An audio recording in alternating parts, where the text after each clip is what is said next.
अगर आप मेरे से पूछेंगे तो मेरे पास स्पेक्ट्रम के बहुत छोटे छोटे नोट्स हैं जो मैं आपके साथ बाद में शेयर कर सकता हूँ, जो बिल्कुल ही लास्ट घंटे में आप रिवाइज़ कर सकते हो। उस तरह के नोट्स आप बनाइए। लक्ष्मीकांत के लिए वैसे नोट्स बनाइए। पास्ट ईयर पेपर हैं, स्पेशली हिस्ट्री हुआ, पॉलिटी हुआ, इन सब में क्वेश्चंस रिपीट होते हैं, इकोनॉमी में भी इनफैक्ट। इन सबको अच्छे से कीजिए। अगर आप दूसरी बार दे रहे हैं, तीसरी बार दे रहे हैं, प्रीलिम्स नहीं क्लियर हुआ है आज तक, तो कुछ ना कुछ ज़रूरी चीज़ें हैं जो आप मिस कर रहे हो। शायद हमारे माँ बाप ने हमें बचपन से कहा है कि किताब का सवाल तुम गलत कैसे कर दिए। ये कभी नहीं करना। अगर लक्ष्मीकांत से सवाल आता है तो आपको सही करना ही करना है। थीम को आप पूरी तरह से कवर कीजिए, राइट फ्रॉम। जैसे कहा जाता है, हम लोग तैयारी करते हैं तो एक सवाल भी बनता है कि discrimination of women is seen from womb to tomb. तो यूपीएससी भी आपसे एक्सपेक्ट करता है कि एक वुमेन की जन्म से लेकर उसकी मौत तक क्या क्या प्रॉब्लम्स उसके जीवन में आती हैं, ये आपको पता होना चाहिए। पहली बात कि इंजीनियर ज़्यादा आ रहे हैं क्योंकि सीसेट आ गया है और सिलेक्ट हो जा रहे हैं, ये बहुत हद तक गलत है और मिथ्या है। एक सीनियर थे, वो कहते थे कि भैया किताब इतनी बार पढ़ो कि स्पेक्ट्रम में याद रहे कि ये टॉपिक किस पेज में था, इतनी बार पढ़ो। नए लोगों से यही मेरी गुजारिश है कि आप लोग स्टार्ट करें जब, तो किताबों को, बेसिक किताबों को पढ़ें, करंट अफेयर्स एक मैगजीन पढ़ें, जनवरी से टेस्ट लगाना स्टार्ट कर दें। हेलो दोस्तों, जैसा कि आपको पता है कि हम काफ़ी समय से आपके लिए यूपीएससी से रिलेटेड वीडियो ला रहे हैं। आज हमारे साथ सर है जिनका 2019 में चयन हुआ था। आज इस वीडियो में हम कवर करने वाले हैं कि सर की प्रीलिम्स के रिगार्डिंग क्या स्ट्रेटजी थी, प्रीलिम्स के तमाम बुक लिस्ट और स्ट्रेटजी, कोचिंग के बारे में रिव्यू, सारे डाउट्स क्लियर हो जाएंगे। उम्मीद करता हूं कि अगर वीडियो पसंद आए तो हमारे यूट्यूब चैनल को सब्सक्राइब करना ना भूलें, क्योंकि आपके सब्सक्राइब से हमें ज़रूर मोटिवेशन मिलेगा और इसी तरह हम आपके साथ टॉपर्स के इंटरव्यू लाते रहेंगे। हेलो सर, सबसे पहले आपको बहुत बहुत बधाई। Thank you. सर, सबसे पहले आपका छोटा सा परिचय दे दीजिए हमारे ऑडियंस को। हेलो एवरीवन, मेरा नाम अमित कुमार चतुर्वेदी है। मैंने इंजीनियरिंग की है एनआईटी राउरकेला से, केमिकल इंजीनियरिंग में। उसके बाद मैंने 1 साल जॉब किया एज अ बिजनेस एनालिस्ट। फिर मैंने तैयारी की है यूपीएससी की 2 साल के लिए। 3 अटेम्प्ट दिए थे मैंने टोटल अभी तक, और मेरा चयन हुआ था 2019 में। 295 रैंक थी मेरी, और उसके साथ साथ मुझे IRTS सर्विस मिली थी। अभी मैं ट्रेनिंग के लिए कुछ दिनों में यहाँ से दिल्ली से जाऊँगा। सर, अभी बात करते हैं प्रीलिम्स के रिगार्डिंग आपने कौन कौन सी स्ट्रेटजी और बुक लिस्ट को फॉलो की थी। सर, आपका कौन सा अटेम्प्ट था और कौन से अटेम्प्ट ने आपने सफलता हासिल की? मेरा ये तीसरा अटेम्प्ट था। तीसरे अटेम्प्ट में मतलब मैंने पहले 2 अटेम्प्ट्स में, सबसे पहले वाले अटेम्प्ट में मेरे से प्रीलिम्स क्लियर नहीं हुआ था क्योंकि मैंने जॉब कर रहा था, मैंने पढ़ाई नहीं की थी अच्छे से, तो 30-35 नंबर आए थे मेरे। दूसरे अटेम्प्ट और तीसरे अटेम्प्ट में मैंने प्रीलिम्स अच्छे से कंफर्टेबली क्लियर किया था, 10-15 नंबर कट ऑफ से ऊपर थे। तो मेरी स्ट्रैटेजी बहुत बेसिक रही है हमेशा स्टार्टिंग से, कि जो किताबें जो सब प्रिस्क्राइब करते हैं, सारे लोगों ने जो किताबें कही हैं वो मैंने पढ़ा है। जो आप बेसिक बुक लिस्ट देखते हैं, लक्ष्मीकांत, स्पेक्ट्रम वगैरह, उसके साथ साथ मैंने टेस्ट पेपर लगाए हैं। और मैंने एक चीज़ को हमेशा दिमाग में रखा है कि कभी के लिए वापस आऊँगा। दोस्तों, अगर आप यूपीएससी के सीरियस एस्पिरेंट हैं और आपको पॉलिटी पढ़ने या फिर पॉलिटी समझने में दिक्कत आ रही है, तो इसके लिए प्रेप लैडर लेके आया है सुनहरा मौका, जिसमें आप 15 जनवरी तक एकदम फ्री ऑफ कॉस्ट पढ़ सकते हैं। जो इंडिया का सबसे टॉप फैकल्टीज एमपुरी सर द्वारा पॉलिटी एकदम फ्री पढ़ सकते हैं। दोस्तों, डिस्क्रिप्शन में दिए गए लिंक पर जाएं और अभी प्रेप लैडर एप्लीकेशन को डाउनलोड करें और जल्दी से जल्दी अपनी पॉलिटी को मजबूत बनाएं। जैसा कि आप सभी को पता है कि प्रेप लैडर यूपीएससी के लिए इंडिया का सबसे बेस्ट प्लेटफॉर्म है, जिसमें आपको इंडिया के सबसे टॉप फैकल्टीज आपको एक ही प्लेटफॉर्म पर मिल जाएगी। इसी के अलावा यहाँ पर आपको कॉम्प्रिहेंसिव वीडियो नोट्स मिल जाएंगे और इसके अलावा आपको एनसीईआरटी के नोट्स मिल जाएंगे। साथ ही साथ इनकी प्रेप समरी है जो पूरे इंडिया में फेमस है यूपीएससी के लिए, वो भी आपको यहाँ मिल जाएगी। इसके अलावा टेस्ट सीरीज आपको प्रीलिम्स और एज वेल एज मेंस के लिए भी आपको सबसे टॉप फैकल्टीज द्वारा बनाई गई टेस्ट सीरीज आपको यहाँ मिल जाएगी। साथ ही साथ प्रीवियस ईयर्स के क्वेश्चन पेपर होने चाहिए। 2011 से लेकर 2021 तक के प्रीवियस ईयर्स आपको यहाँ मिल जाएंगे। दोस्तों, जल्दी से जल्दी जाइए और सब्सक्रिप्शन लीजिए। तो दोस्तों, इसके लिए अगर आप सब्सक्रिप्शन लेते हैं जिसमें आप हमारा कोड SVIEW डालते हैं तो आपको 500 रुपये का और डिस्काउंट मिल जाएगा। तो जल्दी से जाइए और इनके YouTube channel prep ladder YouTube channel को सब्सक्राइब करना ना भूलें। धन्यवाद। भी आप पढ़ रहे हो, ये नहीं सोचना है कि सामने वाले से ज़्यादा चीज़ें मैं पढ़ लूँगा, ज़्यादा कवरेज कर लूँगा तो सिलेक्शन ईजी हो जाएगा। नहीं, जो सब कर रहे हैं वही कीजिए, जो सब किताबें पढ़ रहे हैं वही पढ़िए, बट उसको अच्छे से पढ़िए।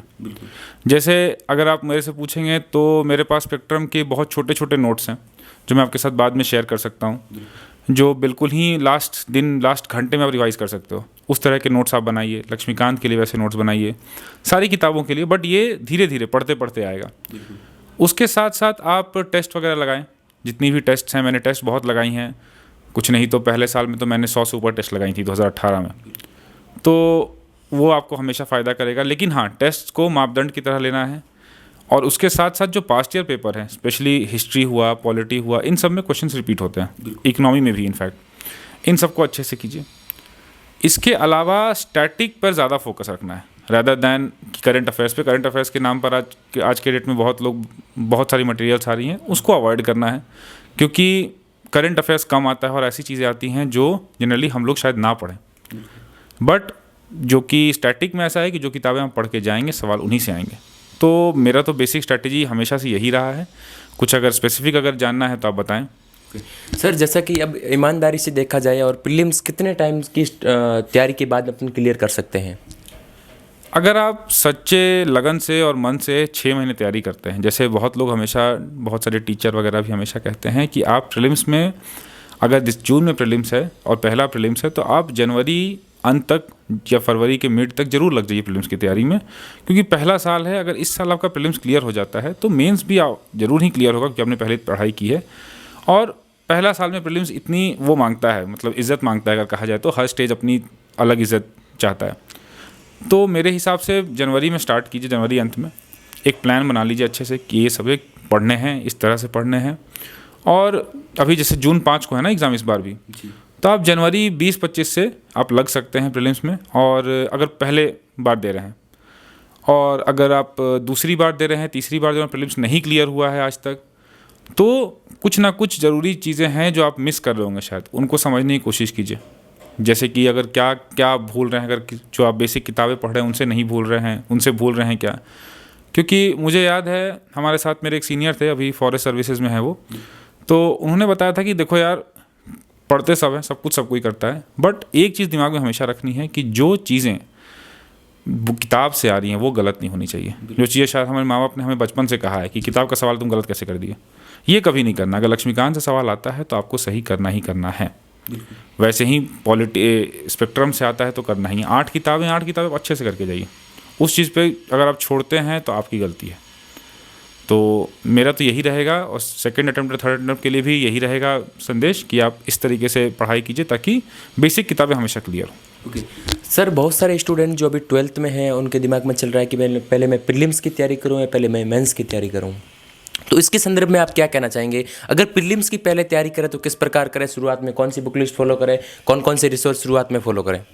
जो बच्चे अभी 12th में हैं, जी बिल्कुल, तो देखिए जो अभी 12th मतलब पास कर गए जी, तो अगर आप ग्रेजुएशन के फर्स्ट ईयर में हैं तो आपके पास कम से कम भी 3 साल है एग्ज़ाम लिखने के लिए।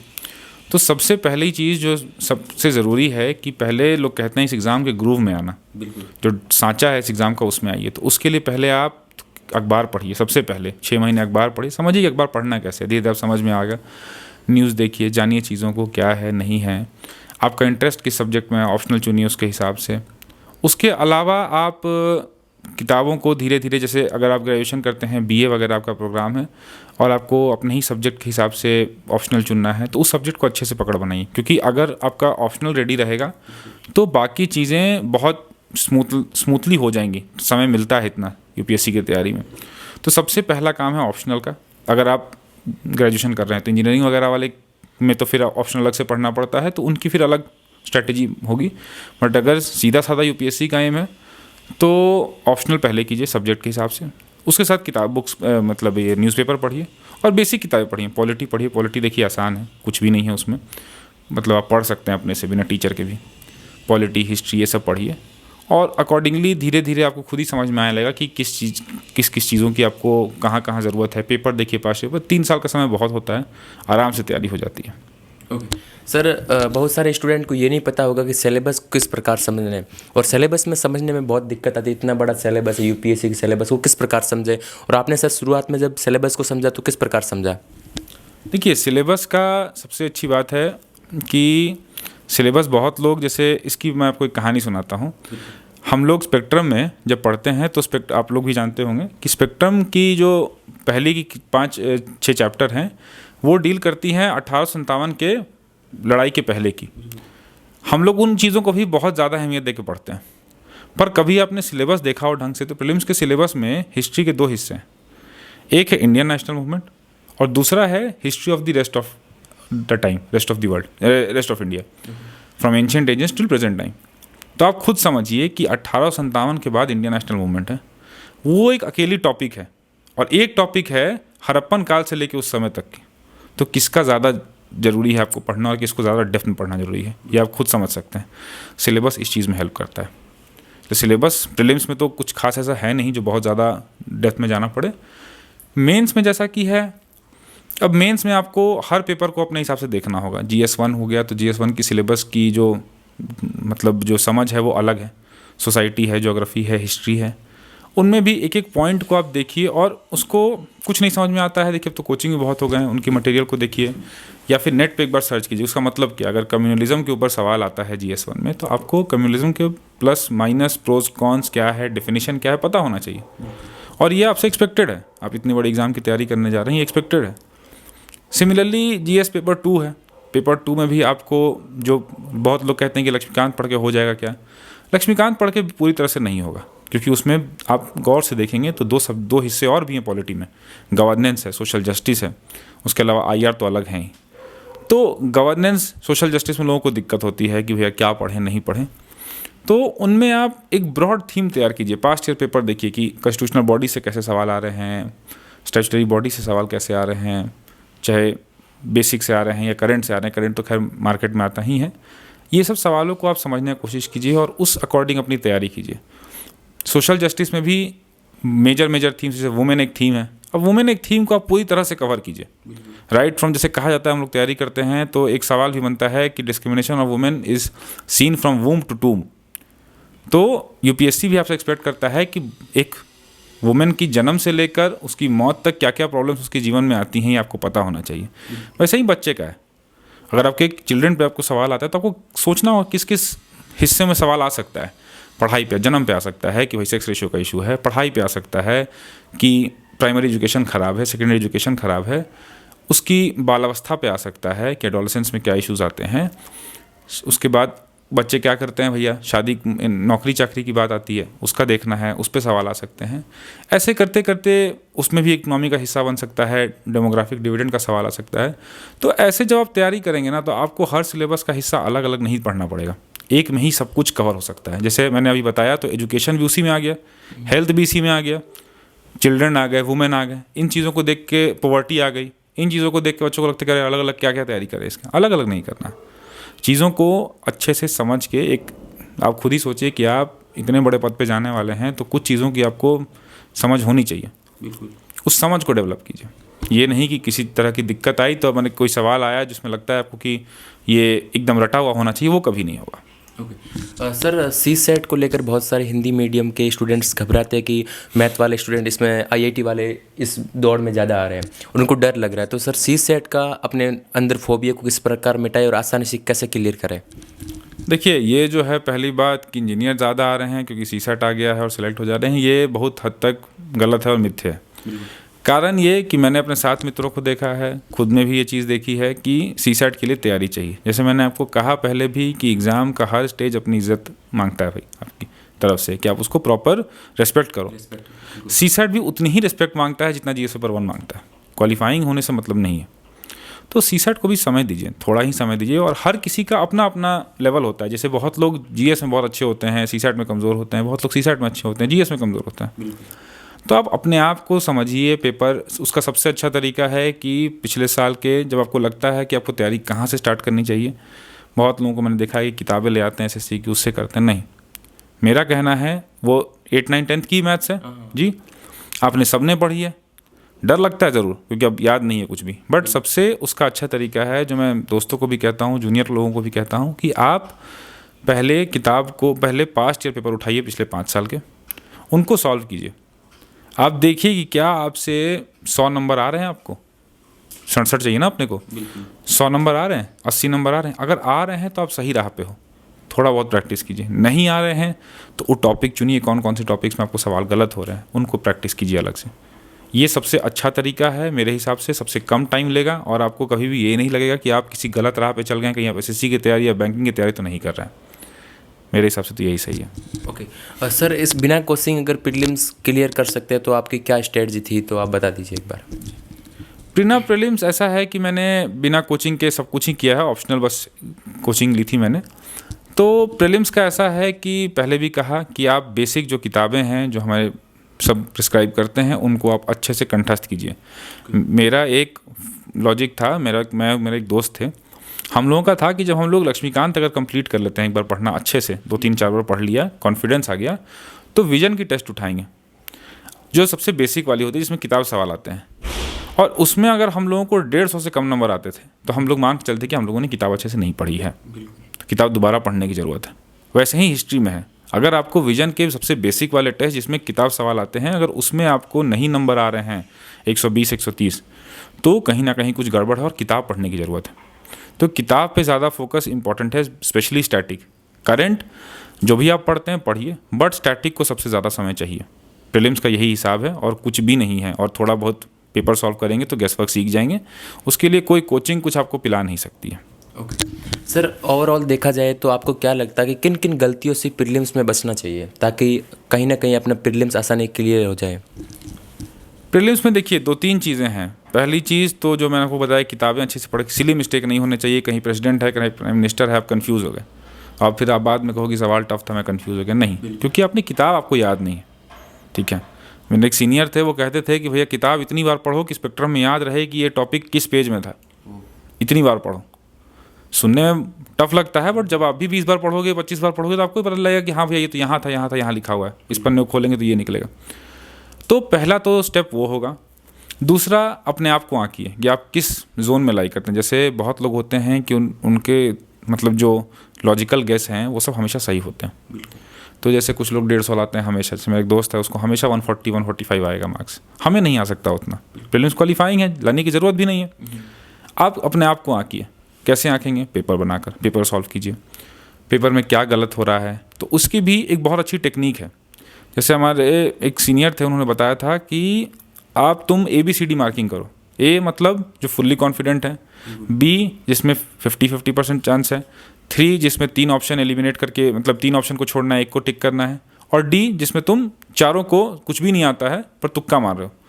और ये स्ट्रैटेजी होनी चाहिए कि A जो है वो फुल्ली सही होना ही चाहिए। जो आपको बुक, अगर आपको पता है कि चीज़ सही है तो ये सही होनी ही चाहिए, उसमें कोई किंतु परंतु नहीं। B में आप वैसे कर सकते हैं कि भैया मैक्सिमाइज़ करना है BCD को, ऑटोमेटिकली आपके नंबर बढ़ जाएंगे। और कट ऑफ भी आजकल बहुत नहीं जा रहा है, 97-98 अगर जाता है, पिछले बार तो 92 ही गए थे शायद। तो आप आराम से थोड़ा सा पेपर सॉल्व करके अपने आप को आंक के आप आराम से ऑटोमेटिकली 110-115 ला सकते हैं। ऐसा कोई बहुत बड़ी वो नहीं है कि कुछ चैलेंजिंग चीज़ है। सर जो इस न्यू एस्पिरेंट आने वाले हैं जो UPSC में, तो आप उनको अंत में क्या सजेशन देना चाहेंगे प्रीलिम्स के रिगार्डिंग? प्रीलिम्स के रिगार्डिंग मेरा एक ही सजेशन है कि आप नए हैं तो आप में एंथुजियाज़म है, आप अच्छे से किताबों को पढ़िए, क्योंकि जब पहली बार आदमी पढ़ता है तो जो जितनी चीज़ें समझ पाता है उतनी चीज़ें बाद में पढ़ने में दिक्कत होती है समझने में। आप उसको अच्छे से पढ़िए, एक मंथली मैगज़ीन फॉलो कीजिए, समय से ऑप्शनल वगैरह की तैयारी छोड़कर प्रीलिम्स में फुल अच्छे तरीके से लगे। क्योंकि देखिए प्री मेंस के बीच में भी समय होता है ऑप्शनल पढ़ने का, ऐसा नहीं कि बिल्कुल ही समय नहीं होता है। मैंने तो 19 में इनफैक्ट तैयारी जब की थी, जब दोबारा मैंने मेंस लिखा था 2019 में, तो मैंने बहुत हद तक बहुत सारी तैयारी उस बीच में की थी, ऑप्शनल की भी, GS की भी, क्योंकि मैं उसके पहले उतना पढ़ नहीं पाया था कुछ कारणवश। तो वैसा कुछ नहीं है कि लोग सोचते हैं कि मैं मार्च-अप्रैल तक ऑप्शनल करूँगा, GS करूँगा तो मैं मेंस में टॉप कर जाऊँगा, ऐसा कुछ भी नहीं है। आप पहले जो सामने है उसको देखिए, प्रीलिम्स को भी देखना ज़रूरी है। तो नए लोगों से यही मेरी गुजारिश है कि आप लोग स्टार्ट करें जब, तो किताबों को, बेसिक किताबों को पढ़ें, करंट अफेयर्स एक मैगज़ीन पढ़ें, जनवरी से टेस्ट लगाना स्टार्ट कर दें। किसी दो कोचिंग के टेस्ट तो मेरे हिसाब से ज़रूर ही लगाएं और पास्ट ईयर पेपर देखें, बस। ओके, थैंक यू सर, आपने टाइम दिया इसके लिए बहुत बहुत शुक्रिया।